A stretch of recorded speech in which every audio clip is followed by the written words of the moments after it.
ખેડૂત મિત્રો, હું સાબરકાંઠા પ્રાંતિજ તાલુકો ગામ મહાદેવપુરા મેં કૃષિ બલમનો ઉપયોગ કરે છે. ખેડૂત મિત્રો, કૃષિ બલમનો 2 વાર છંટકાવ કરેલો છે, પણ એટલું બધું રિઝલ્ટ એવું છે કે બેસ્ટ રિઝલ્ટ છે. ગ્રોથ જો તમને હું ગ્રોથ બતાવું, વરિયાળી મેં છંટકાવ કરે છે.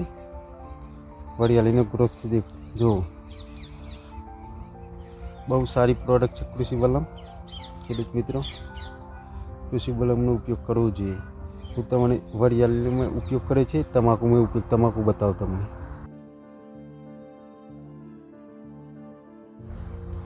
ખેડૂત મિત્રો, કૃષિ બલમનો જરૂરથી ઉપયોગ કરવો જોઈએ. મેં 2 છંટકાવ કરેલા છે કૃષિ બલમના. ખેડૂત મિત્રો, જો બહુ બેસ્ટ રિઝલ્ટ છે કૃષિ બલમનું.